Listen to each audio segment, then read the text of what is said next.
Sports Talk Chicago, back at it here. Jon Zaghloul, John Meadows, directing and producing. What a great interview. What a great time with head coach Jay Gruden. Coach, was a great interview. There was so much that we learned there, and I'm appreciative of everybody for tuning in. Certainly appreciative to him for his time. We learned a lot. We heard a lot, and we're going to be talking about a lot in terms of Bears and Commanders stuff. Want to make a quick announcement here, too. So first of all, you can follow us all over at Sports Talk Chicago. Hit the like button, subscribe to the YouTube channel.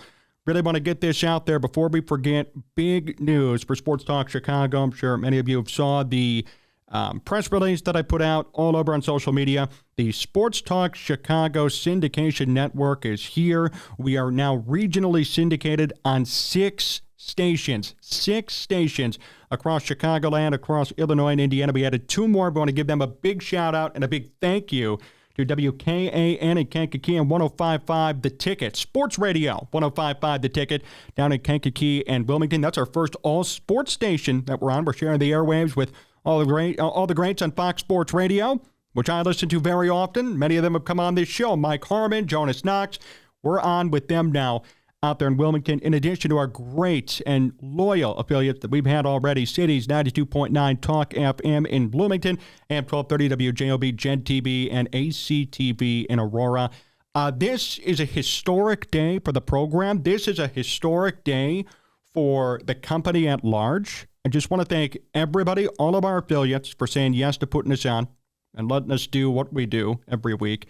And a huge thank you to all of you for tuning in and continuing to support this independently syndicated grassroots program. Without your support, without your viewership, without your audience numbers and metrics that we track, this wouldn't be happening. So it's a huge testament to all of you for always hanging out with us and always hanging here with us and being fans of us. And I want to give another special shout out. I don't know if he's going to like this or not, but John Meadows, directing and producing. You guys may not see or don't know, John runs all the graphics here that you see on the screen. John helps cut up stuff in terms of videos and audio, and obviously he's running all the live streams that we do, the one now, the one we do on Sundays for Bears games and throughout the year. He helps me produce, gives me good ideas. We always workshop and talk. We wouldn't be in this position today in terms of expansion without him. I was doing it alone, and we were having some fun, but in terms of actually getting serious about stuff, John made all that possible. I want to give a big shout out to him for doing all the good and hard work behind the scenes to make all this stuff happen. So please hit him up in the chat and congratulate him, because he is a big deal and he's a big reason why we are where we are here today. Want to get into a couple of things Bears related. There's been so much going on, so much we're going to try and discuss. We're going to try and cram in here in these next, 15, 20 minutes. And we're going to talk about what Poles said, what Ryan Poles said, what's going on. And there's so much happening here. Now, Ryan Poles had a press conference today. To his credit, I don't want to kill him too much. Ryan Pace never did press conferences during the season. I give Ryan Poles a lot of credit for coming out and speaking out about a lot of things that have been going on. Now, you heard what Coach Gruden said there in the background. We're going to say it here, too. It doesn't make any sense if the Bears are going to bring in Montez Sweat for a half a year, then get rid of him or lose him because his contract's going to be up. And that's a very good and fair point, and something that we all need to consider and keep in mind. It was a big swing by Ryan Poles, very much so. And I appreciate the proactiveness. A lot of people didn't like this trade and too much given up. I totally understand that stuff. But here's what I'll say in terms of giving him some sort of credit. At least he's out there trying. Now, why acquire Montez Sweat when you're quote-unquote tanking this year, or at least when you suck this year and you're not playing well, that's beyond me. But if they have plans to extend him, they have plans to keep him around for the long haul, give him a big contract and keep him here, I don't see the harm in acquiring him for a second-round pick. I could guarantee you this, and maybe I'll regret these words later, but I'll tell you what, it will not go as bad as the Chase Claypool thing. I hope not, at least. But I really don't think it's going to go as bad as the Chase Claypool stuff. Poles came out also and said that he wants to retain Jalen Johnson. He said he wants to keep Johnson around. So I don't know what that means in terms of actually getting the deal done. I don't know what that means in terms of money, where everybody stands and what's happening. But Poles did come out and say he wants to keep Jalen Johnson. We're going to cover that and see how that goes. Obviously, Johnson requested a trade, didn't get it. Now he's still on the team as kind of a lame duck guy till the end of the year. That move by Johnson was dumb, by the way. Tell you what, if you think you're such a great corner, or you're such a great player in the secondary, why are you giving up a quick 8-yard slant touchdown pass last weekend? If you're so elite and so good, why are you playing like that? Why are you making mistakes of that nature? Tell you what, man, there were a couple of years ago, everybody was criticizing Jalen Johnson. Now all of a sudden he's some stud, unbelievable corner. I don't buy it, and I don't know if he's worth what he's asking for. And by asking for a trade, which people may not see or understand, the problem with that is this. Now the relationship's soured. And they could all come out and say, we're fine, everything's okay, he didn't mean it, whatever they try to say. The fact is, he asked for a trade, he asked to leave. He didn't want to be on this team anymore. Did not want to be here, didn't want to deal with it. They kept him, now he's here. So now what? They're going to sign him to an extension and keep him around? It's going to be pretty damn awkward, don't you think? If I ask, hey, I want to leave here, and then you give me money and then I stay, it's weird. It's a weird situation. There could be underlying tension. That's not a good negotiating tactic. Good negotiating tactic would be, hey, I'm going to be a free agent. This team offered me tons of money. Are you going to offer me the same amount of money? Okay, great. Not, I want out of here. Get me out of here. Not a good negotiating tactic. Now he's going to be here for the rest of this season. I would be surprised if Johnson does return. That's just me. You come out and say you want to trade and then all this stuff happens. I would be surprised if he sticks around. I really want to get into this too. Matt Eberflus. Here's an article from NBC Sports Chicago, and Poles addressed this. Bears GM Ryan Poles explains why he still supports head coach Matt Eberflus. He still supports him, apparently. Here's what Poles said. Quote, what I see every day let me try that again. Quote, what I see every day, where I see him address the team and I see his approach through adversity, it is stable, man. I'll get to that in a second. He said, quote, I know in the outside world it doesn't look like that. I know it looks like we're far away, but this dude comes in every day and just keeps chipping away. He has high integrity. I don't want to blame only Eberflus because this is an organizational problem. Okay? This is not just an Eberflus rant. Don't worry. I think he's a nice guy off the field. Integrity. Let's talk about what integrity is. Let's talk about what integrity means in the context of what Ryan Poles is talking about. Okay, integrity, according to the definition, here's the definition of integrity, okay? The quality of being honest and having strong moral principles, moral uprightness.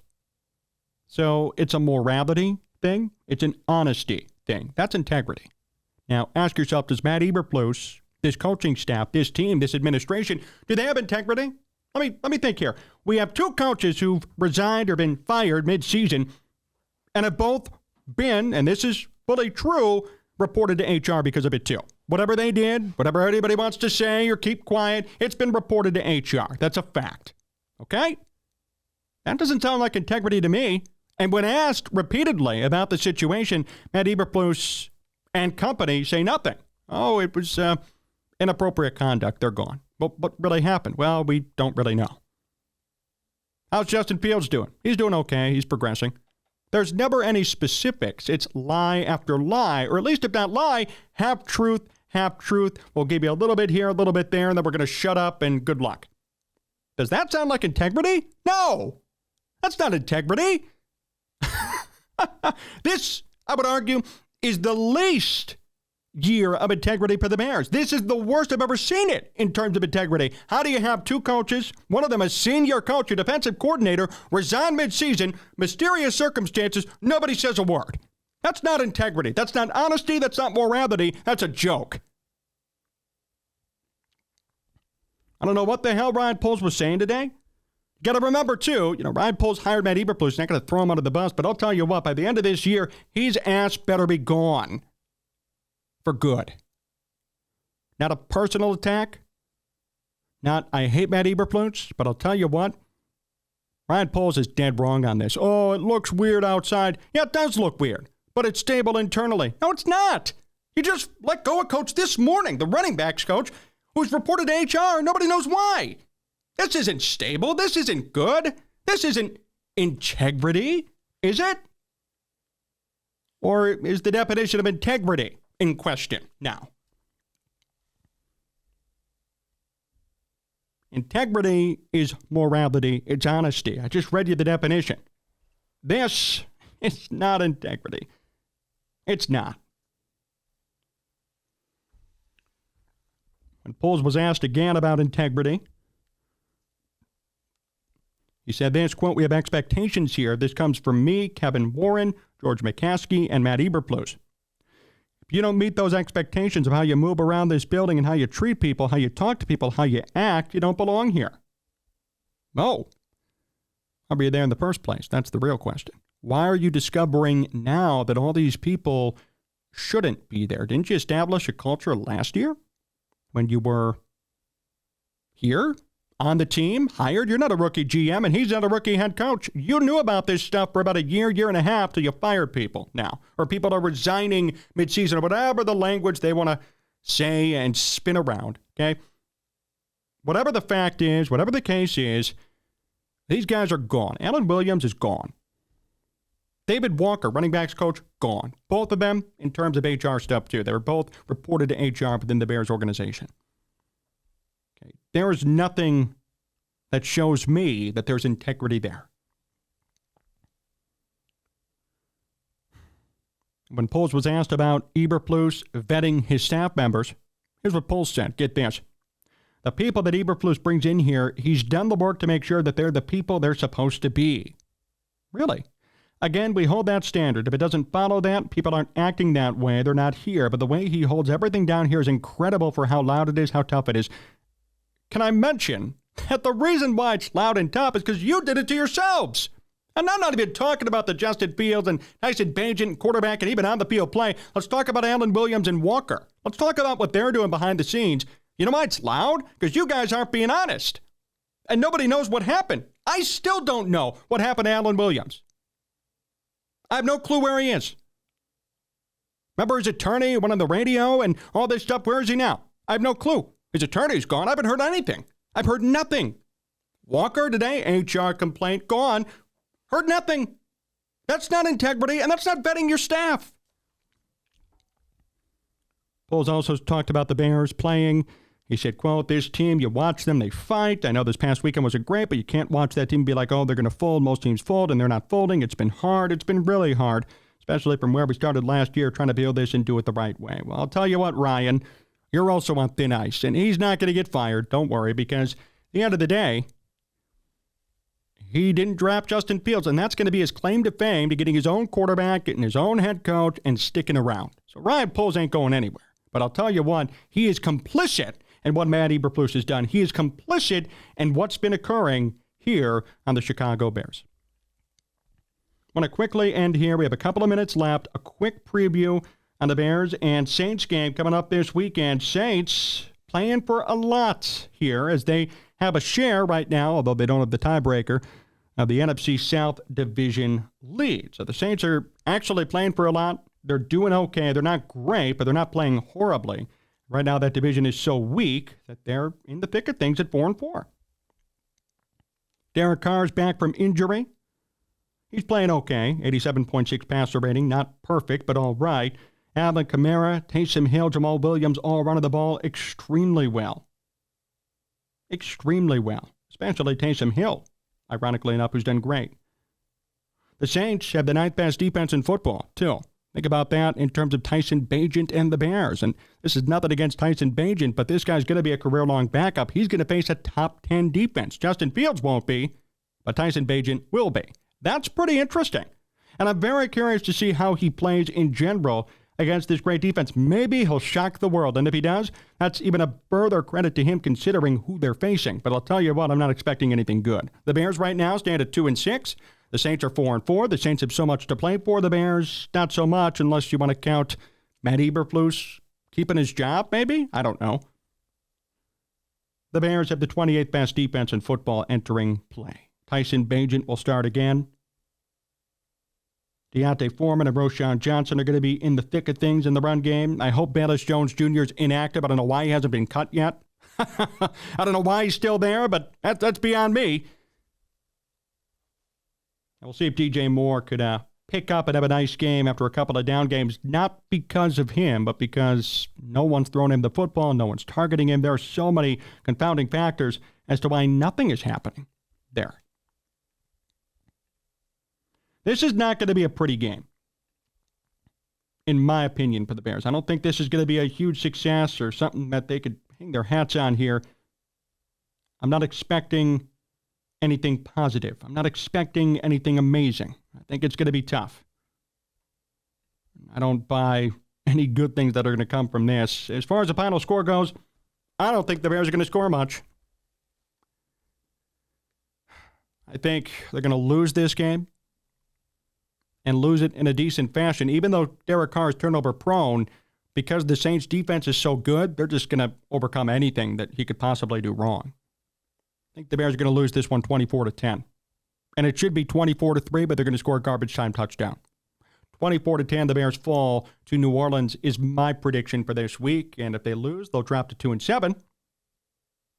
On the positive for New Orleans, they'll go up to 5-4 and get a share of the NFC South Division lead. Such an interesting situation down there. I don't know if anybody saw, but they actually benched Desmond Ridder today. The Falcons did. They have a share of the lead, too. So they benched their starting quarterback, who's 4-4. They're going to put in Taylor Heineke to try and lead them the rest of the way. Meanwhile, they're in the midst of a division title. That's an interesting situation. Hope it works out for Heineke. Obviously, a guy you could root around. If Coach Gruden was here, we could have asked him about Heineke as well. That's an interesting move. But Taylor Heineke is going to be the guy now for Atlanta. And the Saints have a lot to play for. The Bears don't. And that's going to be simple. Bears lose 24-10. They get their butts kicked. It should be 24-3. Quick garbage time TD thrown by Bajan to, I don't know, Cole Kmet maybe. And it ends 24-10.